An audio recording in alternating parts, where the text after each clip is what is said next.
I get asked this question from time to time. How much mathematics do you need to study epidemiology? In this video, I'll be walking you through everything that you need to know regarding that question. And as someone that recently completed his master's in global health science and epidemiology at the University of Oxford, I'll be sharing with you on how much mathematics, statistics that you need to become an epidemiologist. Very first thing that we have to reflect on is that what exactly is epidemiology? If you start from there, it's going to be a lot more easier for you to understand how much mathematics is required for you to get a degree in epidemiology or for you to practice as an epidemiologist. Epidemiology is actually the science of public health. And what this means is that it's actually data driven in the sense that we are trying to study the distribution, which can be the pattern or the frequency of diseases or health-related events, or we are trying to study the risk factor or the causes of diseases within a specified population or a defined population. What that simply means is that we are definitely working with numbers because we are trying to understand something at the population level. And one of the key things that's actually required when we talk about population level research is that we need to do some statistics because we can't actually work with the whole population.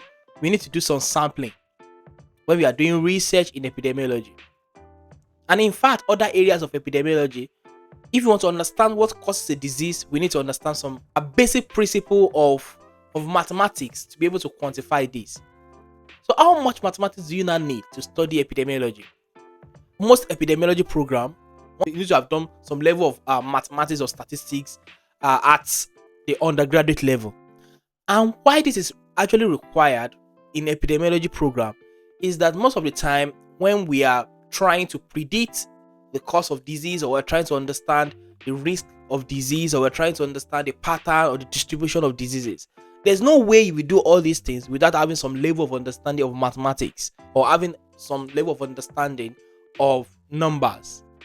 For instance, if you want to calculate the confidence interval, though the current era that we are in now, most of these things are actually done with software.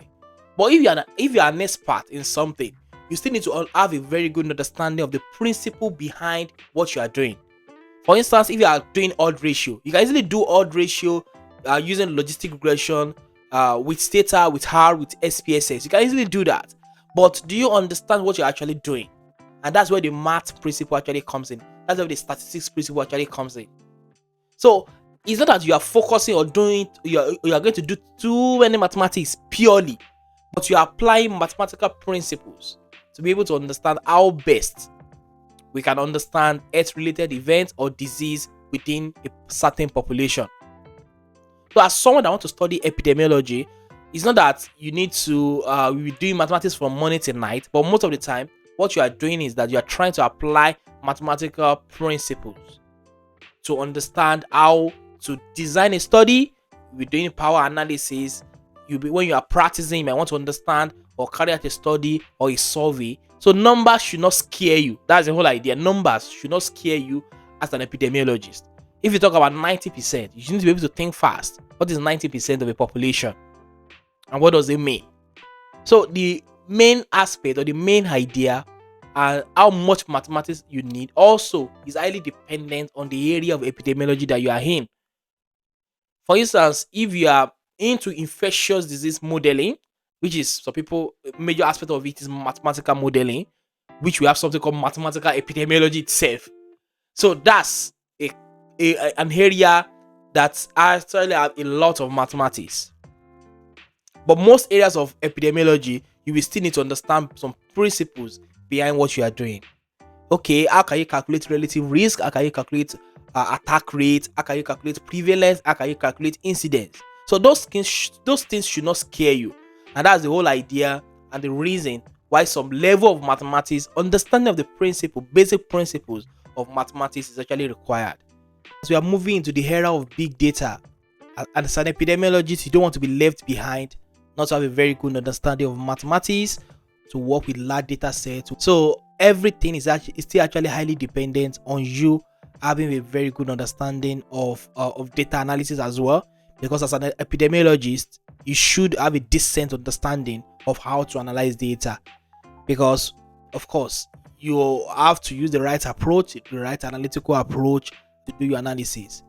Why, as an epidemiologist, you will not be able to have a very good understanding of mean, of average, of what standard deviation means, of what standard error means.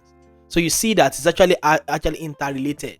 So as an epidemiologist, you are expected to have a decent level of understanding of basic principle of mathematics, and when it warrants it, you are able to apply it carefully, and at the same time, you know when you're going to seek for help.